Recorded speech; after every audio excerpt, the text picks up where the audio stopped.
Queremos expresar un saludo cariñoso, cordial a todos ustedes quienes se han conectado, a nuestros participantes también en esta quinta mesa de nuestro seminario, 27º aniversario, seminario internacional, perdón, hoy con el tema las luchas de la clase obrera y los pueblos y las disputas imperialistas. Nos da un gusto dirigirnos a ustedes y esta es la quinta mesa de nuestros 2 días ya de trabajo.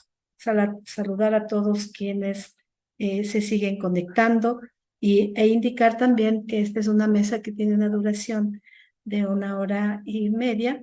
Los compañeros panelistas estarán participando en una primera ronda con 10 minutos y en una segunda ronda de 3 minutos más. Quienes están conectados pueden hacer sus preguntas a través de mensajes a los compañeros que están atentos de estas, de dirigir de la tecnología, dirigir y ubicar también las respuestas. También pueden hacerlo, me parece, por WhatsApp.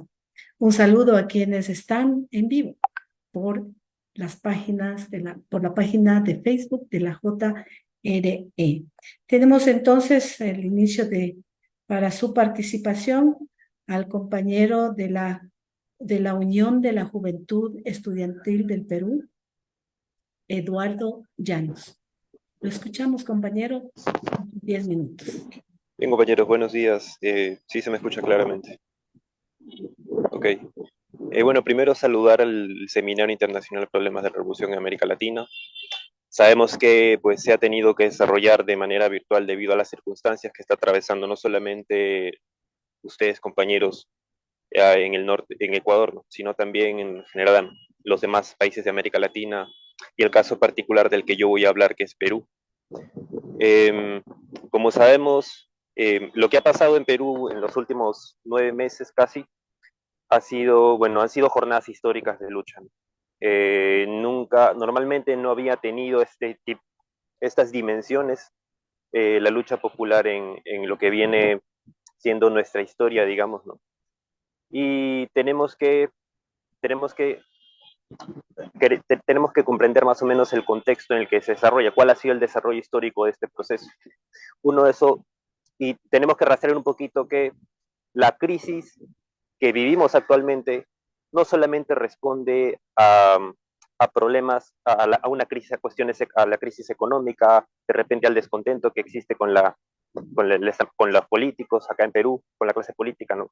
Reaccionaria, con el abandono del Estado a los derechos más básicos, ¿no? Como es el tema de la educación, la salud, etcétera, sino que también responde a que existen dentro de nuestro país, como existen dentro del mundo, disputas interburguesas. Entonces, de la misma manera que Ucrania, que lo que está sucediendo ahora en África, son reflejo de determinadas disputas burguesas, pero a nivel de carácter imperialista, en nuestro país se desarrollan también disputas burguesas con cierta influencia, es cierto, de las propias disputas imperialistas del contexto en el que nos encontramos, pero responde particularmente a dos facciones de la burguesía que nosotros caracterizamos aquí. Una que es la burguesía financiera y la otra que es la burguesía media. Entendemos como burguesía financiera la burguesía que es un poquito más tradicional, que viene más del origen del inicios del siglo XX aproximadamente, ¿no? Y corresponde a determinadas familias acomodadas, mientras que la burguesía media más bien se forma más con las migraciones que van llegando acá a Lima. Entonces, es una burguesía que está pujando todavía por posicionarse más, por ganar un poquito la hegemonía dentro del Estado. Y estas pugnas son las que han estado caracterizando el desarrollo de esta crisis desde que han empezado más o menos a darse desde el gobierno de Toledo y que se han más o menos ya empezado a manifestar mucho más claramente en el gobierno de Kuczynski, a partir del gobierno de Kuczynski. Y estas disputas, ¿cómo se manifestaban concretamente? Se manifestaban pues en las disputas que existían dentro del Congreso o entre el Congreso y el Ejecutivo. Lo que sucedió en el caso de Kuczynski y lo que sucedió en el caso de Vizcarra es que cada uno respondía más, tenía una tendencia más afín a una burguesía u otra. ¿Y esto qué permitía, ¿no? ¿Cuál es el trasfondo de esta crisis? Es que cada burguesía obviamente buscaba determinadas legislaciones o corresponder a acopar determinadas instituciones públicas, ¿no? Tener cierta influencia predominante, ¿no? El caso, por ejemplo, sucede con la reforma universitaria. La reforma universitaria del 2014 se hace un recambio ahí. ¿Qué es lo que sucede?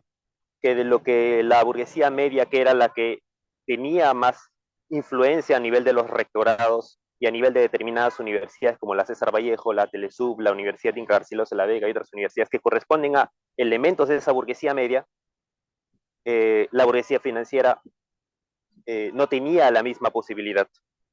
La reforma universitaria entra para cambiar esa correlación de fuerzas dentro del movimiento, dentro de la universidad peruana. Y claro, mediante reformas de un carácter más tecnocrático, ¿no? Con el concepto de calidad, con el concepto de condiciones básicas de calidad y otros elementos, trata de reformar eso. Entonces, ese es un ejemplo.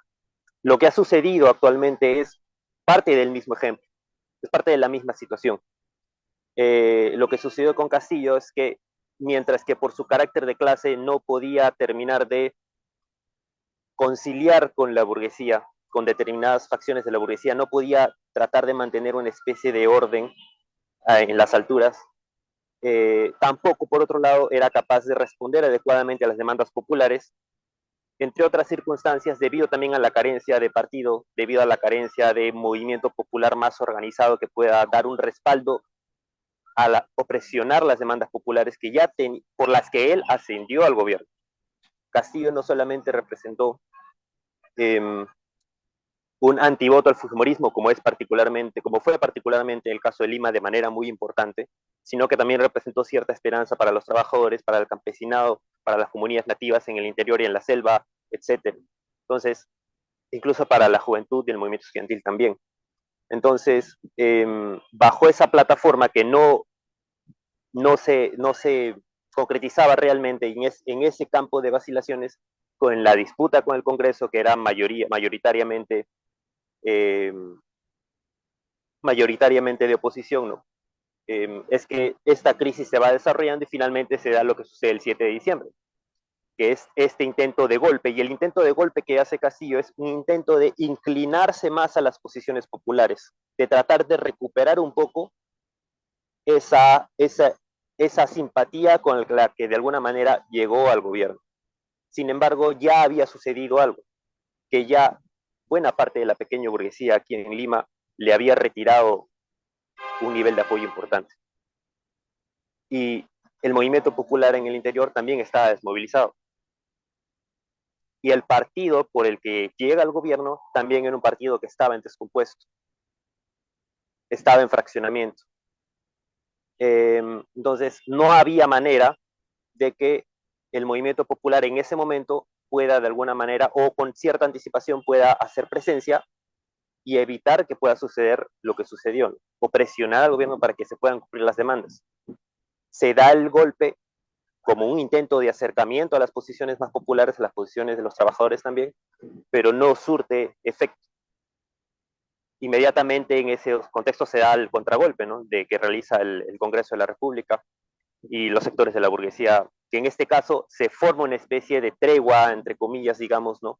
Entre la burguesía financiera y la burguesía media, que ya no pueden aguantar que otra vez hay una inclinación a posiciones populares y no se estén destrabando proyectos extractivos que están paralizados en Puno, que están paralizados en el sur andino, particularmente en el sur andino, y en otros aspectos económicos también, ¿no?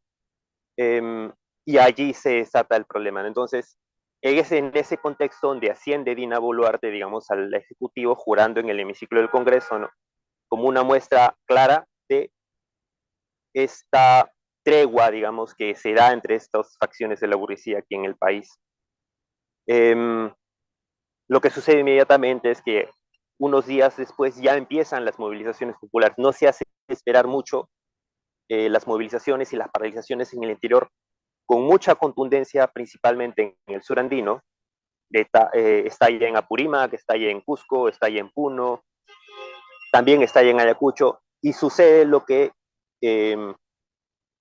Mientras que, una pausa antes, mientras que en Lima, realmente la pequeña burguesía no sabía con certeza, ¿no?, qué es lo que iba a representar Dina de primera instancia. Si iba a representar posiciones más neutrales o más cercanas a Castillo, si más bien iba a ser mucho más reaccionaria, mucho más agresiva y mucho más represiva. Y sucedió que, sí, pues, fue mucho más represiva. Y se desatan las masacres que se desarrollaron en Ayacucho, en Tiene un Puno, en minuto, Cusco. compañero. Ok. Y, y parte de ese, y esas, bueno, lo que desata esto inmediatamente es una ola de solidaridad ya acá en Lima. Parte de este proceso de lucha, digamos, es que, bueno, el pueblo va ganando cierta experiencia, se llega un día clave, un día muy importante de un golpe contundente, ¿no? Y donde se logra desenmascarar ya abiertamente cuál es la naturaleza absoluta y todo ya el pueblo peruano se da cuenta de lo que representa Dina, ¿no? Y si hay algo que resaltar, para ir terminando ya, es que un avance muy importante es la conciencia política, ¿no? El aspecto ideológico del movimiento popular, que de lo que la constituyente antes formaba simpatías entre un 30%, al día de hoy ya forma un 70%. A pesar de que de repente en la lucha callejera, en la lucha de calle, no se haya podido conquistar el objetivo de que al menos renuncie la primera parte de la plataforma de lucha, ¿no? Al menos de que renuncie Dina Boluarte y se convoquen a elecciones o se conquiste, aunque sea un referéndum constituyente. De todas maneras, la conciencia política está allí, el descontento persiste, y por otro lado, hay elementos de mediano y de mediano plazo particularmente para seguir luchando, ¿no?, en tanto este régimen siga aquí, ¿no? Nosotros lo hemos caracterizado como dictadura cívico-militar, eh, y esas son un poquito Muchas las condiciones. gracias, compañero. Gracias. Muchas gracias. Queremos escuchar entonces a nuestro compañero Florentino López Martínez. Él es del Partido Comunista de México, marxista-leninista. Lo escuchamos en sus 10 minutos, estimado compañero. Buenas tardes, compañeras, compañeros que a través de la sala de Zoom, a través de las redes sociales y las distintas plataformas que nos acompañan en este 27º seminario, Problemas de la Revolución en América Latina.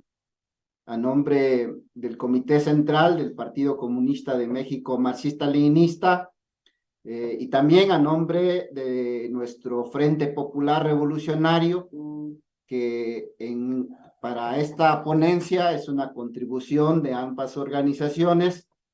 Queremos agradecer a los camaradas del Partido Comunista Marxista-Leninista del Ecuador y a la Juventud Revolucionaria por mantener este importante espacio por 27 años ininterrumpidos, que a pesar de los problemas políticos que se han dado en Ecuador, como es esta ocasión, o a pesar de la pandemia que azotó el mundo en las ocasiones anteriores, este evento no ha dejado de ser un evento que le dé continuidad a la discusión, a el análisis, al acercamiento y a la reunión de manera física o de manera virtual de los más diversos procesos, organizaciones, partidos comunistas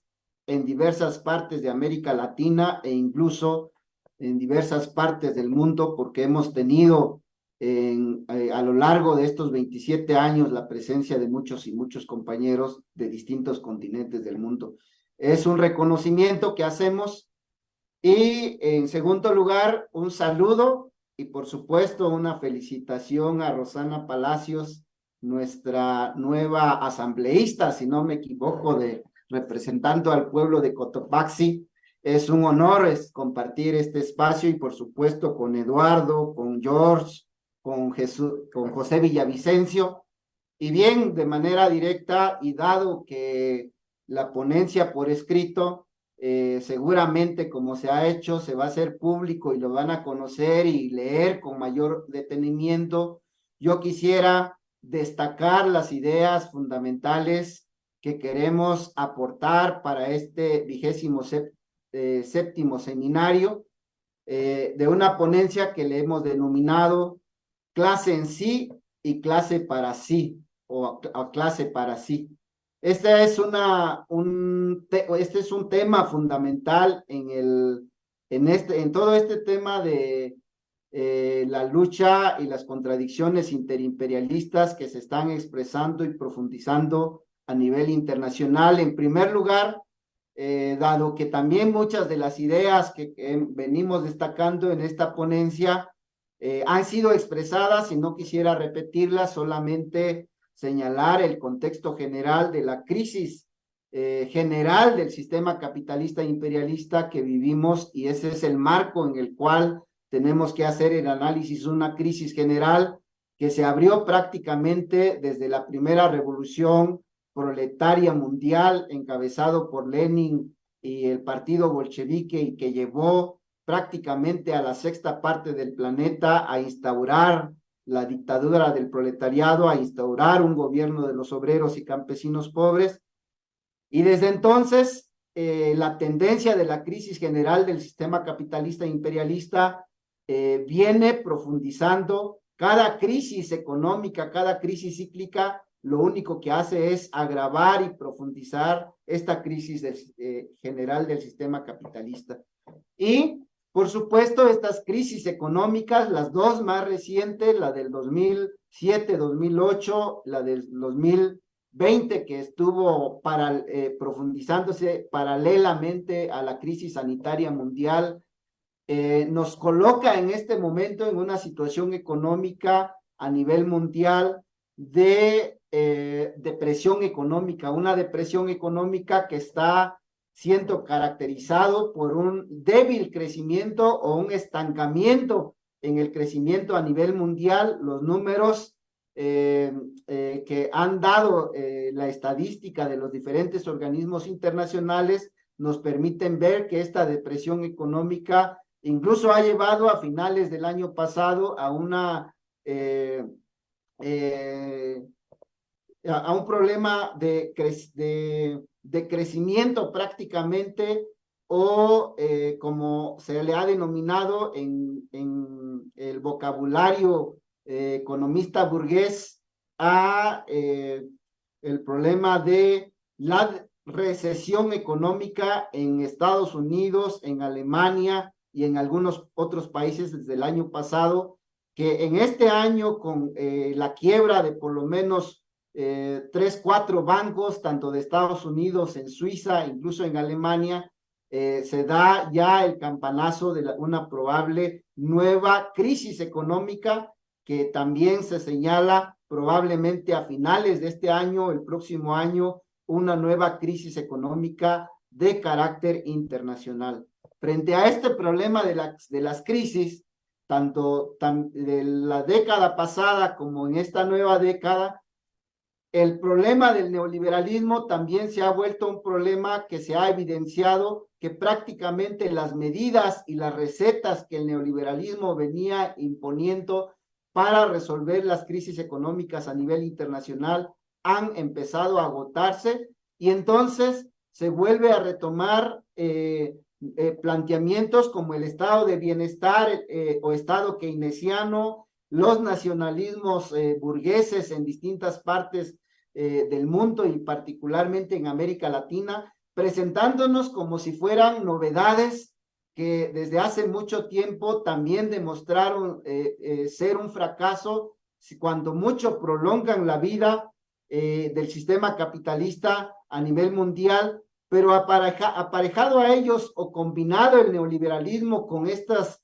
medidas de estado de bienestar, también nos plantean las salidas fascistas y militaristas en distintas partes del mundo. Por ejemplo, El Salvador es uno de los ejemplos de cómo prácticamente una política fascista se impone, pero que en El Salvador o en México, que se le dan salidas para ampliar el mercado interno, etcétera, no resuelven de fondo los problemas de la clase obrera y los pueblos.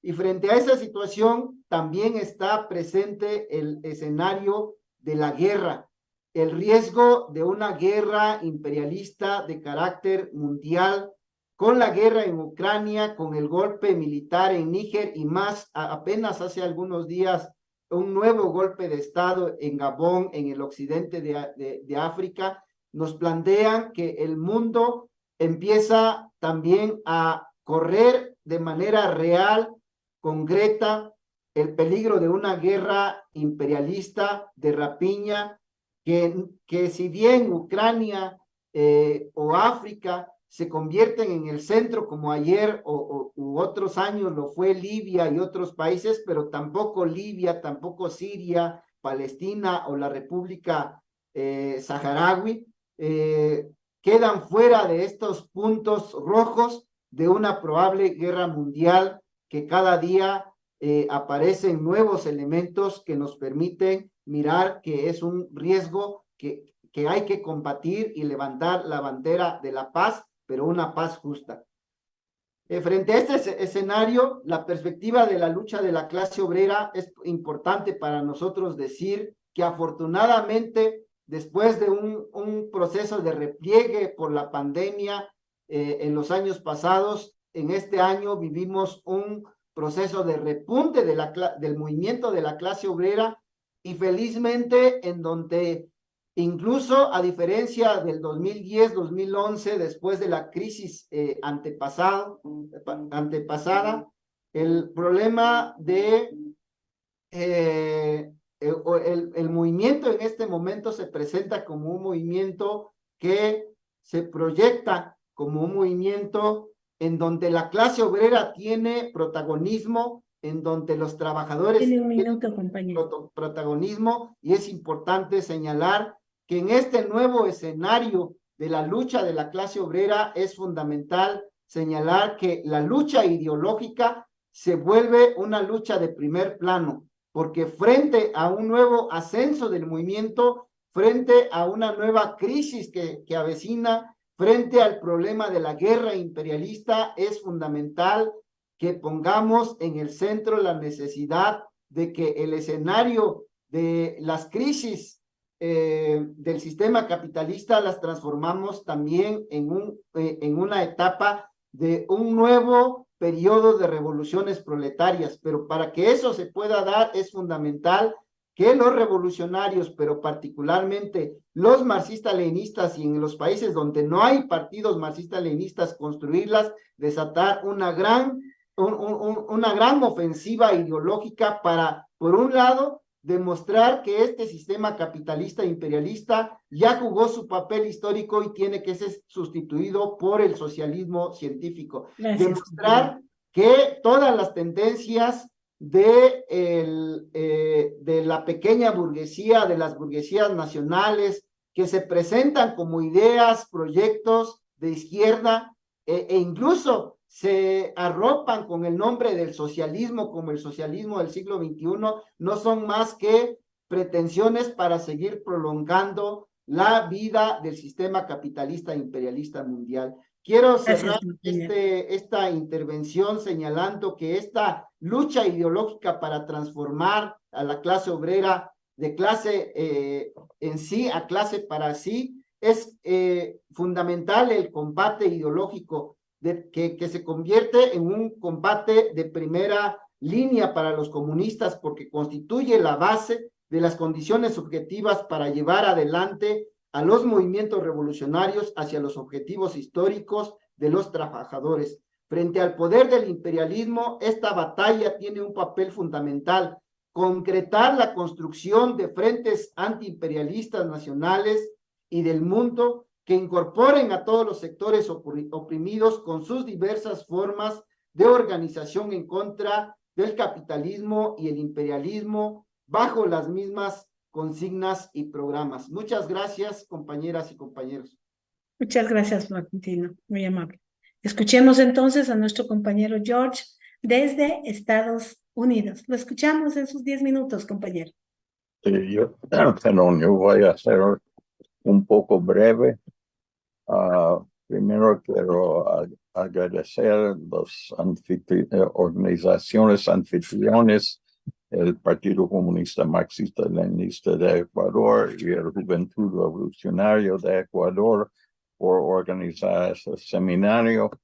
Y también quiero decir que es bueno que expandieron a América Latina para incluir los países en el norte de América, porque hemos aprendido mucho de los compañeros de América Latina y vamos a aprender más.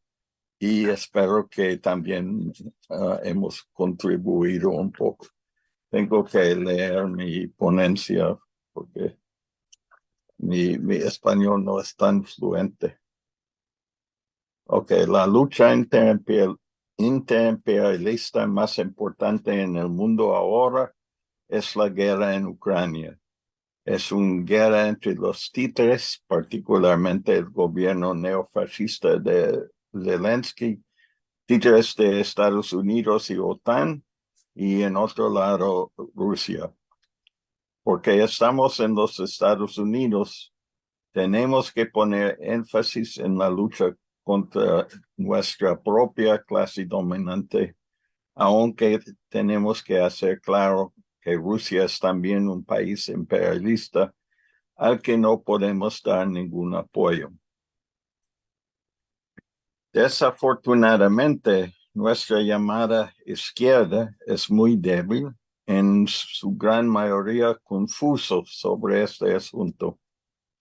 Los socialdemócratas, en particular los socialdemócratas de América, DSA por sus siglas en inglés, incluyendo la representante Alejandra Ocasio-Cortez y el senador Bernie Sanders, apoyan la guerra y votan en apoyo de los fondos para la guerra. En el otro lado, la mayoría de los grupos llamados antiimperialistas apoyan Rusia en la guerra. También no hablan de la invasión de Ucrania, pero de operación especial militar, como las palabras de Putin. Entonces, ellos solamente atacan el papel de Estados Unidos y OTAN sin cualquier mención del papel de Rusia. Perdón. Sí, unos solamente atacan Estados Unidos y no mencionan a Rusia. Eso tampoco no ayuda a clarificar la naturaleza de la guerra como guerra de redivisión. Solamente unos grupos, como los camaradas del Partido Estadounidense del Trabajo, explican la guerra como interimperialista. ¿Cómo es que la guerra afecta la situación de los trabajadores y la lucha de clases? Por muchos años, la clase dominante está en su mayoría haciendo sus guerras sin usar sus propias tropas. Es una lección que entendían después de la guerra en Vietnam, cuando era muchas protestas, no solamente dentro de los Estados Unidos, pero también de las tropas estadounidenses en Vietnam, que debilita el ejército de Estados Unidos. En Ucrania, como se dice, está combatiendo hasta el último ucraniano. En otras partes del mundo se están usando tecnología militar como drones, también en vez de directamente usan sus propios soldados norteamericanos. En Ucrania, el gobierno de Estados Unidos ha gastado, yo no sé si es posible, es más por ahora, pero 113 billones de dólares hasta junio de este año, encima del presupuesto militar más alto que nunca. Hay solamente 3 métodos para pagar por eso, como yo entiendo. Todos tienen un efecto dañino sobre la condición de vida del pueblo trabajador aquí en los Estados Unidos. Uno es la elevación de impuestos. 2 es el recorte de servicios públicos y programas sociales. Y 3, la impresión de dinero que lleva a la inflación. El gobierno actual en los Estados Unidos está en la mayoría usando el segundo y el tercer método, particularmente el tercero, porque así se puede disfrazar la conexión entre la inflación y la guerra.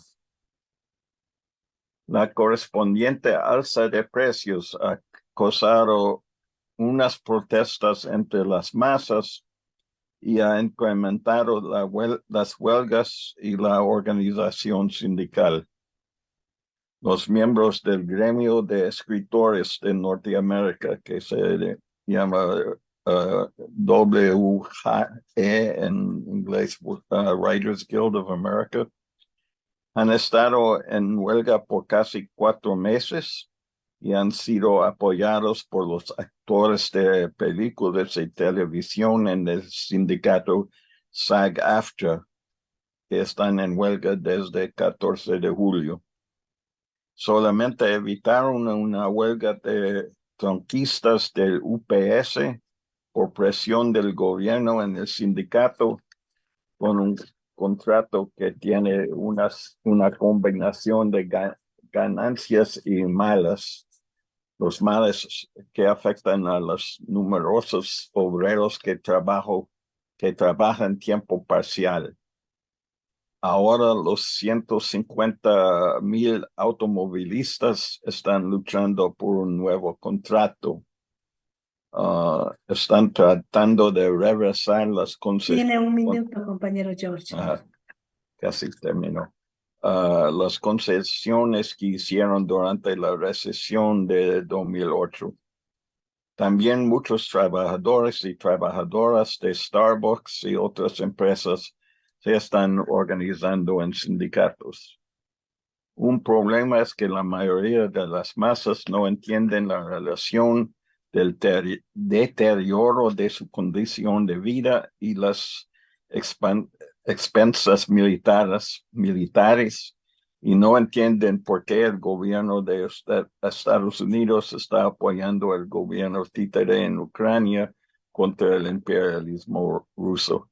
Es el deber de todo revolucionario, de todo marxista-leninista, de explicar eso y organizar contra la guerra. Estados Unidos, fin de apoyo al gobierno neofascista en Ucrania, desmantelar OTAN, Rusia fuera de Ucrania. Gracias. Muchísimas gracias. Queremos ahora escuchar a nuestro compañero presidente de la Unión General de Trabajadores del Ecuador, José Luis Vicencio Cañar. Bienvenido, le escuchamos en sus 10 minutos.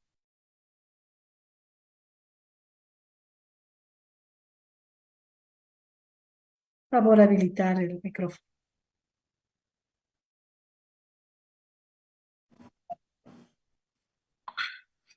Gracias, compañera Rosana. Queremos en primer lugar saludarles a nombre de nuestra central sindical UGT y también a nombre del Frente Unitario de Trabajadores del Ecuador, FUD, a nuestros compañeros, camaradas, panelistas del día de hoy y también a quienes están conectados en esta importante mesa de debate en el 27º aniversario, que con todo las dificultades, nuestro partido y la Juventud Revolucionaria ha hecho posible que se dé este 2023. Nosotros hemos denominado a nuestra ponencia la clase obrera ecuatoriana, luchas reivindicativas y políticas que forjan la unidad en la perspectiva de alcanzar el poder. Frente a eso, queremos plantear algunos elementos que esperemos sean muy importantes para los camaradas panelistas, para los compañeros que están conectados, pero también para cientos de personas que están de distintos sectores del planeta siguiendo este importante seminario. La clase obrera es una de las clases sociales fundamentales en el sistema capitalista, cuyo papel es la producción de bienes y servicios, pues la fuerza que vende el trabajador a cambio de un salario. Nosotros hemos venido planteando que somos los trabajadores, que es la clase obrera, que vende su fuerza de trabajo a cambio de un salario. Somos quienes generamos la riqueza de nuestro país, que todo lo que no es natural es hecho, es laborado por los trabajadores y la clase obrera.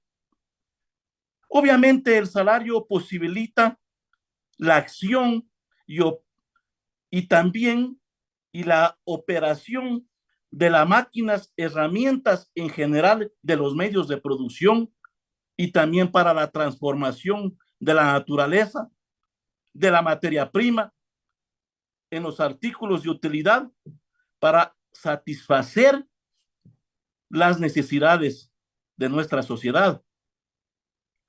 Este papel protagónico de la clase obrera en el engranaje de la producción capitalista también ha significado una responsabilidad histórica.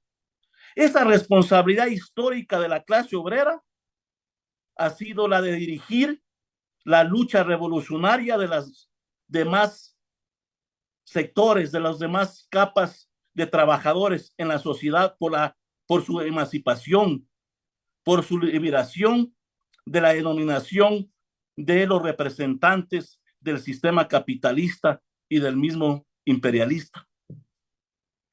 Obviamente esa responsabilidad para poder instaurar a través de la lucha una sociedad justa bajo el gobierno de los trabajadores. Durante varias décadas se han liberado importantes batallas que han confrontado las justas aspiraciones de la inmensa mayoría de los trabajadores, de la clase obrera, de la población. Obviamente con los intereses de la clase dominante que siempre ha buscado a través de los medios de producción como dueños del poder económico, explotar, precarizar las condiciones de vida de los trabajadores y los pueblos de nuestro país.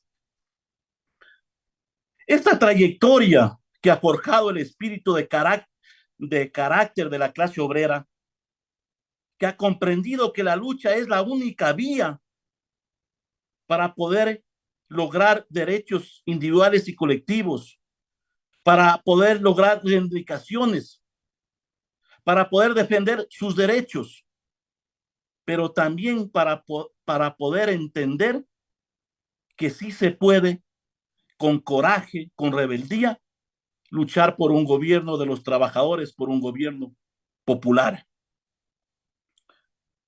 Nosotros decimos que vivimos en la época del imperialismo y las revoluciones proletarias.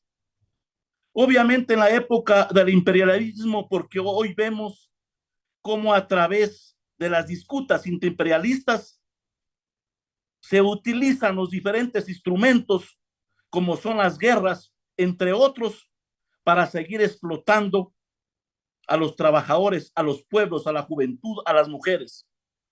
Obviamente estas luchas imperialistas también ha tenido la respuesta de los trabajadores de América Latina y del mundo. Podemos poner ejemplos, los trabajadores en Francia, en Alemania y en otros sectores de América Latina, el mismo Perú, el mismo Ecuador. Obviamente que frente a esas luchas y disputas interimperialistas por el poder económico y político, ha habido una reacción de los diferentes sectores de la clase obrera y los sectores sociales en nuestro país. Las luchas sociales y políticas de la clase obrera en el Ecuador de hoy han sido muy importantes. Obviamente los trabajadores hemos enfrentado a través de la unidad, de la lucha y de la organización a los gobiernos neoliberales como de Correa, Moreno y hoy el actual presidente Lasso.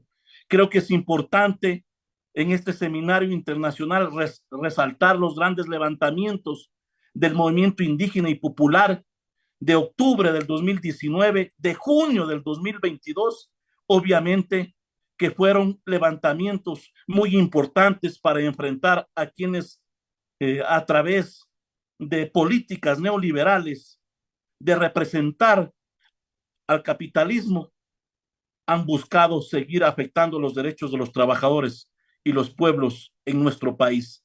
Pero obviamente estas luchas sociales no han sido únicamente para enfrentar la política neoliberal o por las reivindicaciones o por exigir que los gobernantes cumplan esa deuda social que en nuestro país se ha incrementado, ha crecido. Y esa deuda social tiene que ver que no se han resuelto los problemas de educación, de empleo, de salud y hoy seguridad que estamos viviendo los ecuatorianos y también en el mundo entero, porque no ha habido no han tenido la capacidad los gobernantes de poder resolver esas necesidades elementales de la sociedad ecuatoriana. Pero yo decía, no han sido la única lucha.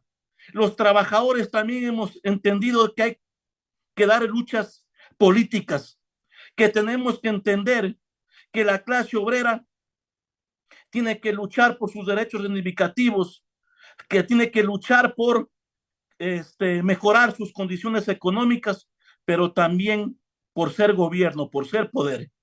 Y obviamente la clase obrera hemos participado en importantes luchas políticas. El 2021 con nuestro compañero Yacu Pérez llegamos a un tercer puesto, un minuto, compañero, que fue muy importante. En las elecciones seccionales de febrero del 2023 logramos obtener un número importante de representantes, de concejales, juntas parroquiales, alcaldes, consejos provinciales. Pero también en este 2023, en días anteriores, hemos dado una batalla importante en esta confrontación, en esta lucha política. Si bien es cierto, aspirábamos a tener mejores resultados, pero creo que nos deja una gran lección. Vamos a tener la voz de nuestro partido, la voz de la clase obrera en la asamblea con nuestra compañera Rosana Palacios, con nuestro compañero Arturo Usha y otros asambleístas que llegan a través de esta lucha política que hemos enfrentado los trabajadores. Entonces, creo que la tarea que nos queda a los trabajadores, a las organizaciones sociales, a la juventud, es de entender que tenemos que seguir luchando por la lucha reivindicativa económica, pero también por ser gobierno, por ser poder, porque solo con los trabajadores en el poder lograremos tener una sociedad de equidad y de justicia social. Muchas gracias.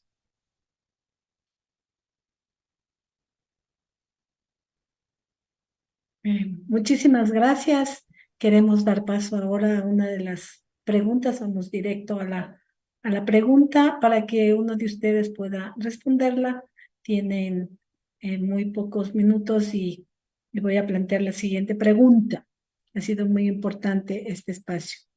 Las pugnas de corte interburguesas a nivel local o regional y las pugnas interimperialistas a nivel continental o intercontinental, estas dinámicas y escenarios comportamentales, más allá de las acertadas descripciones y narrativas que se han hecho aquí, ¿De qué forma estarían entonces de manera programática incidiendo e influyendo positiva o negativamente en la mejor estructuración y consolidación política e ideológica de nuestras organizaciones marxistas-leninistas en nuestros particulares contextos de interacción social y propósito final? Esa es una de las preguntas que tenemos. ¿Quién quiera de ustedes, compañeros?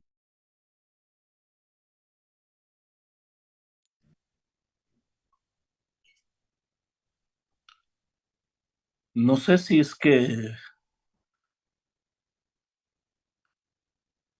a ver, nosotros consideramos de que obviamente los, eh, eh, los, las luchas interperialistas tienen nuevas formas de pelea.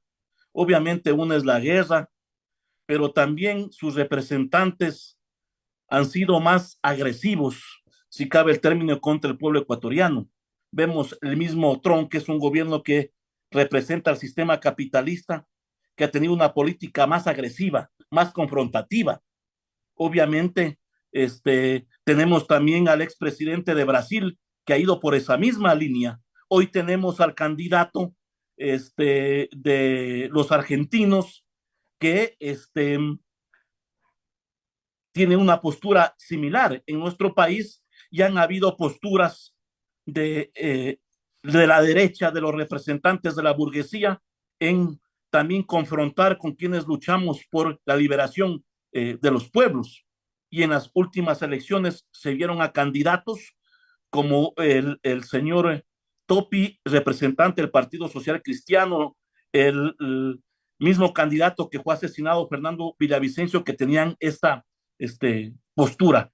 Obviamente, si estamos en un sistema capitalista, estas posturas van a incidir o van a afectar a nuestra militancia, a nuestras fuerzas del partido, porque no estamos ajenos a que estas políticas dentro de un sistema capitalista se nos, se nos peguen, si cabe el término. Y entonces, obviamente, estas políticas de los representantes del capital no buscan resolver los problemas o las miserias del pueblo y de los trabajadores, sino son políticas, son representantes que buscan mantener a un pueblo más sumiso, más esclavo a través de los distintos mecanismos de que ellos, obviamente, mantienen, ¿no es cierto? Y entonces, me parece de que sí afectan este, las posturas porque estamos dentro de un sistema capitalista. Entonces, obviamente, necesitamos seguir en nuestra lucha, en nuestro debate por tener una sociedad más justa y seguir confrontando las posiciones, sus políticas. Nuestra política obviamente es la lucha por el poder, por la emancipación, por la liberación de nuestros pueblos y de la clase obrera. Muchas gracias, compañero. Compañero de la UG Perú, Sí, compañero, bueno, tiene 3 justamente iba a minutos, mencionar compañero. que definitivamente fortalece o influye sobre las organizaciones populares y revolucionarias porque obviamente agudiza la lucha de clases. Las pugnas interburguesas descomponen las instituciones dentro del Estado al obviamente buscar cambiar la tendencia dentro de una institución pública u otra. Y eso repercute en cómo se vive, cómo se da la vida cotidiana del trabajador, ¿no? Que lo observa todos estos escándalos por todos los medios de comunicación, medios alternativos, se entera y obviamente también siente la pegada por el hecho de que de repente no se aprueba una legislación sindical que favorece a los sindicatos o que favorece a las comunidades campesinas y eso, al asusar la lucha de clases, ¿qué es lo que permite? Obviamente permite que pues las organizaciones revolucionarias puedan acercarse, puedan tener más vinculación con el movimiento popular, dar orientaciones, plantear el debate y elevar las acciones de lucha que sean correspondientes para ese proceso de educación, ¿no? Hasta lo que sea un proceso de transformación popular más profundo, ¿no? Gracias. Queremos expresar nuestro agradecimiento a cada uno de ustedes, a los compañeros de la Juventud del Perú, al compañero del Partido Comunista de México, al compañero marxista-leninista Florentino, al compañero George de Estados Unidos, al compañero José Villavicencio de la Unión General de Trabajadores del Ecuador. Queremos insistir que las ponencias escritas de los compañeros panelistas van a ser enviadas a sus correos. Agradecer la transmisión de nuestras organizaciones que están al frente de este 27º Seminario Internacional, los problemas de la revolución. Agradecemos a quienes han participado, no sin antes invitarlos a conectarse a la siguiente mesa de estos 2 días tan importantes de trabajo. Muchísimas gracias a todos y todas. Muchas gracias, compañeros. Un gusto haber participado.